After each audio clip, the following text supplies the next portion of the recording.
Good morning, everyone. Brothers, sisters, psychonauts, and seekers of truth. It is Ananka, and welcome to my bazaar. Today, I have a diphenhydramine trip report for you.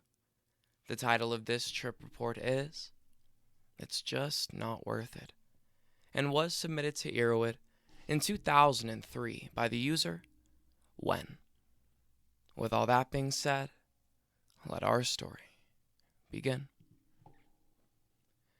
I've taken smaller doses of diphenhydramine before, about 400 to 500 milligrams or so, and had not had any real lasting problems, so I figured it was okay to take more without experiencing any ill effects. I was wrong.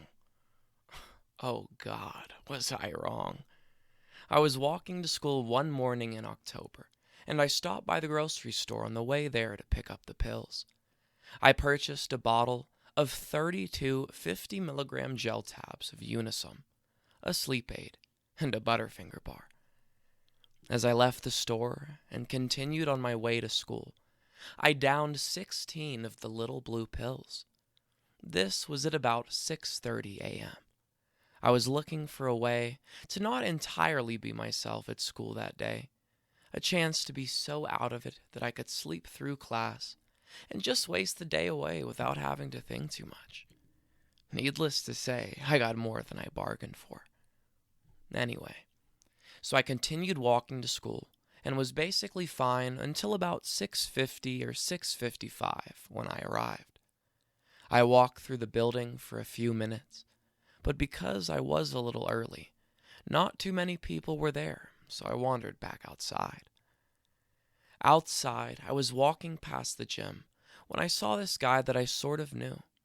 He was a good friend of one of my friends, and he said hi as I walked past. I said hi as well, and was anxious to make my way past him and go into the school. But then he noticed that I was not walking exactly straight, and he asked me if I was okay. I told him that I was fine, which wasn't true. I was not anywhere near fine. But that's what I said anyways. He didn't quite believe me.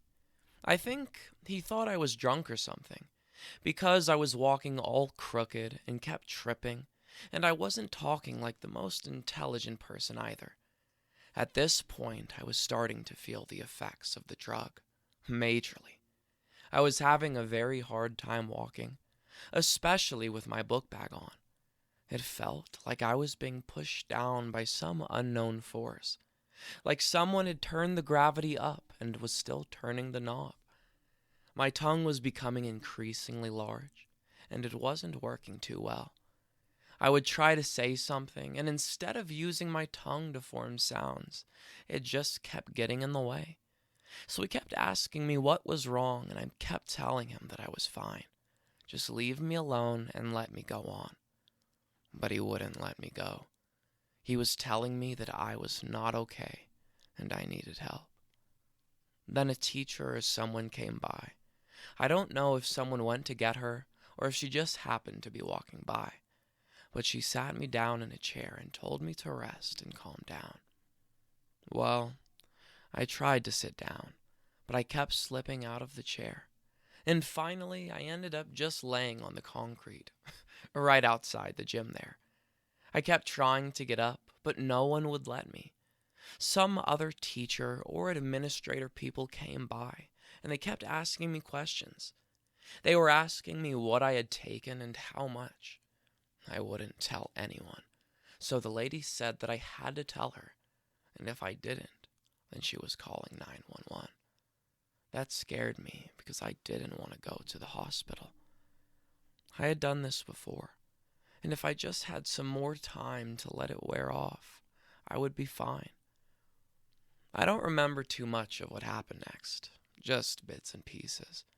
But I think my friend's friend and some other teacher helped me walk to the attendance office, and they put me in a chair.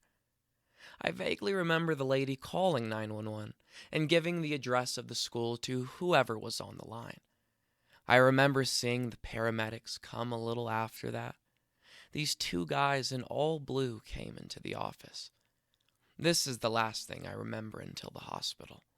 But according to my friends, who came into the office, I was passed out on the floor and it looked like I was dead. I was then loaded onto a stretcher and wheeled out of the office into an ambulance, where I was taken to the hospital. I don't remember any of the stretcher or the ambulance ride, though. The next thing I remember is seeing this lady, about 25 years old or so, and she was trying to get me to drink this stuff, and I didn't want to. So she shoved this tube down my nose, through my throat and into my stomach, and put the charcoal into me that way. I think I passed out again after that, but the next time I woke up, I remember looking around and thinking, where the hell am I? I noticed the IV in my arm, and then looked down and I saw that I wasn't wearing any clothes except this little hospital robe. I thought, what happened to my clothes? I noticed that I wasn't wearing any underwear either, and the sad part was that I didn't know if that was because someone had removed them, or I had just forgotten to put underwear on that morning. Then I remember my grandmother and my parents came and tried to talk to me, but I was still not totally there. My mom tells me I was saying things that made absolutely no sense, and even talking to people who weren't in the room at all. I was still having hallucinations also. The walls were moving and was hearing things as well. I had to stay in the hospital for a few more hours until my heart rate and blood pressure were back to fairly normal, and they had IV'd enough saline or whatever into me to make me have to get up and pee about 4 times.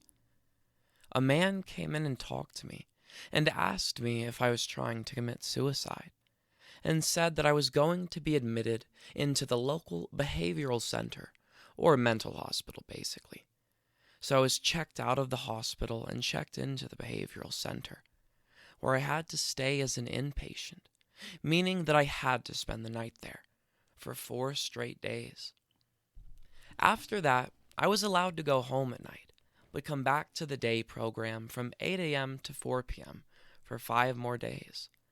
I was put on antidepressants, and I was suspended from school for 3 days as well, because when I was passed out, the school searched my book bag and found the rest of the Unisome, some Advil, and a lighter. I have to go to a drug and alcohol abuse program for 2 weeks and continue with counseling after that. All in all, I missed 7 days of school, my chance to go to homecoming, and now my parents are more paranoid than ever. I nearly died in that hospital. Now you tell me, is it really worth it to take a few pills and try to change your mindset for maybe a few hours and risk all of that?